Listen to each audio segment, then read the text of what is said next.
Olá a todos! O meu nome é Alan Ribeiro e você está no ADM Sem Limites, porque não existem limites para um administrador. E hoje nós vamos falar sobre os aspectos comuns da administração em todas as organizações. E essa é a nossa segunda aula de teoria neoclássica. Ok, presta bastante atenção.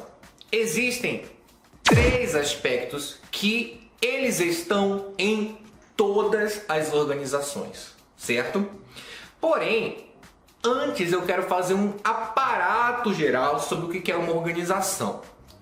Se você já viu a aula de teoria científica, lá no começo do nosso curso, a gente faz aí um apanhado, explica o que é uma organização e tal. Porém, caso você não tenha visto, vamos aqui dar uma explicada rápida para que você consiga compreender melhor isso. O que é uma organização?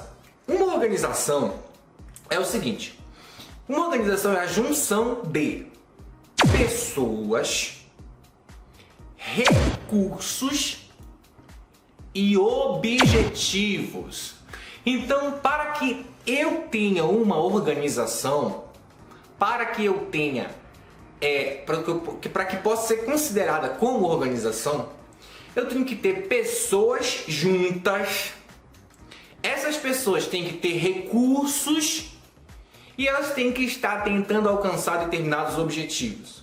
Ok? Que recursos são esses, Alan? O que é isso? Não estou entendendo. Recursos são ferramentas, capacidade para fazer algo. Então, por exemplo, se eu chamar alguém aqui agora na minha casa para fazer uma obra, aqui no meu apartamento, fazer uma obra de pintura, e essa pessoa chegar, ela e mais a sua equipe, sozinha, sem tinta, sem broca, não sei se é broca que fala, sem aquele rolo lá, enfim, sem que eles precisam para pintar, então não existe uma organização ali. Por quê? Porque eles não têm recursos para fazer aquilo que precisam fazer, ok? Então, quando se fala de organizações, nós falamos de pessoas com recursos para alcançar objetivos. Quando eu olho para uma empresa, o que eu vejo? Eu vejo pessoas juntas em um determinado lugar, com recursos para fazer algo, tentando alcançar este algo, ou seja, este objetivo, né? Então, quando eu olho para uma igreja, eu tenho lá pessoas com recursos para alcançar o objetivo, levar a palavra de Deus, ensinar sobre Jesus, pregar sobre a salvação. Quando eu olho para a polícia, eu vejo pessoas, mais recursos para alcançar objetivos. Quer dizer, as pessoas, os policiais, os recursos, armas, o prédio em que eles se encontram, celas, prisões, carros, são recursos que a organização polícia tem para alcançar os seus objetivos, que é prender, livrar a sociedade, manter a sociedade mais segura, ok? Então eu tenho pessoas, recursos, tentando alcançar objetivos. E isso eu tenho em todo lugar, toda organização tem pessoas e recursos tentando alcançar objetivos. Só que o que acontece? Isso é uma organização. Porém, essas organizações, elas têm pontos em comuns. Elas têm tem três aspectos principais. Quais são esses aspectos? Que é o motivo de ser dessa aula aqui, é para falar sobre esses aspectos, ok? O primeiro aspecto de uma organização são exatamente os objetivos. Toda organização tem que ter uma razão de existir. Se eu tenho uma empresa, ela tem que ter uma razão de existir. Normalmente a razão, os objetivos de uma empresa é para dar lucro. Esse é o primeiro aspecto, né? Objetivos. Então o objetivo de uma empresa é dar lucro, o objetivo de uma igreja é pregar a palavra de Deus, o objetivo da polícia é diminuir a criminalidade, é aumentar a segurança da população, o objetivo do governo é dar um bem-estar social para os seus governados, para o povo, para o cidadão, fazer com que as leis sejam aplicadas, enfim. Toda organização tem objetivos. E esse é o primeiro aspecto. O segundo aspecto é que toda organização precisa de um aparato administrativo para poder funcionar. Então, meu segundo aspecto é quanto à administração. Eu tenho administração, tenho organizações que vão se organizar conforme determinadas teorias, conforme a teoria científica, organizações que vão levar mais em consideração a teoria das relações humanas, organizações que vão levar mais em consideração a teoria neoclássica, que você está vendo agora. Tem organizações novas que estão surgindo, que eu tenho maneira de colocar o organograma, se vai ser linha staff, se vai ser funcional, se vai ser só de linha. Eu tenho uma maneira de organizar o meu aparato administrativo para poder fazer com que essas pessoas e esses recursos alcancem os objetivos. Então, uma vez que eu tenho um objetivo, eu tenho que ter uma forma de alcançá-lo. Por isso, toda organização tem que ter a sua forma de se administrar, ok? Ok, e o terceiro aspecto que está em todas as organizações diz respeito ao desempenho individual das pessoas que fazem parte da organização. O que isso significa? Bom, todo mundo quer alcançar a sua satisfação pessoal. Não apenas o objetivo da organização, mas o seu objetivo individual. Então, se dentro de uma organização eu tenho um bom desempenho individual, o que acontece é que a organização como um todo vai se beneficiar disso. Então, se eu alcanço meus objetivos, a tendência é que a organização também alcance os objetivos dela.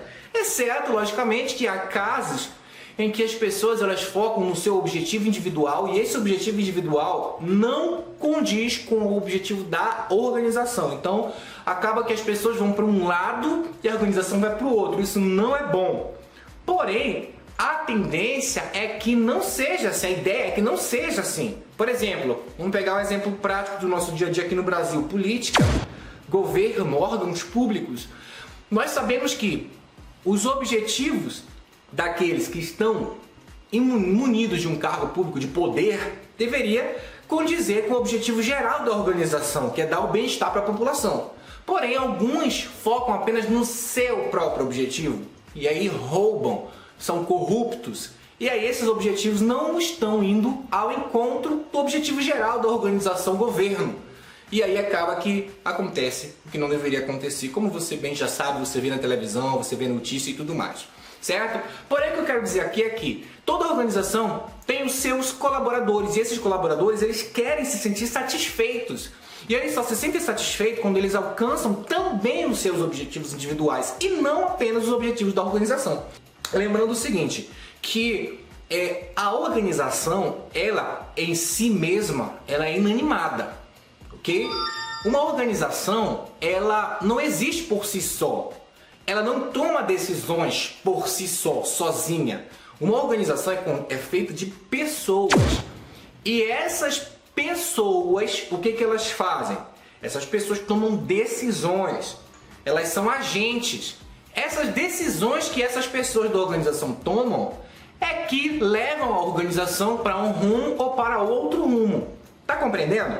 Então quer dizer, a organização sozinha não é nada. Então o desempenho individual, quer dizer, a força das pessoas, a decisão, são as pessoas que individualmente levam a organização para o rumo que elas querem. Tá bom? Por isso que também o aspecto do desempenho individual, tá? Quanto ao desempenho individual das pessoas, e também condiz em todas as organizações. Tá? Fazendo um resumo agora então, ok? Primeiro aspecto, objetivo. Toda organização quer alcançar seu objetivo, tem um objetivo para alcançar, seja ele qual for.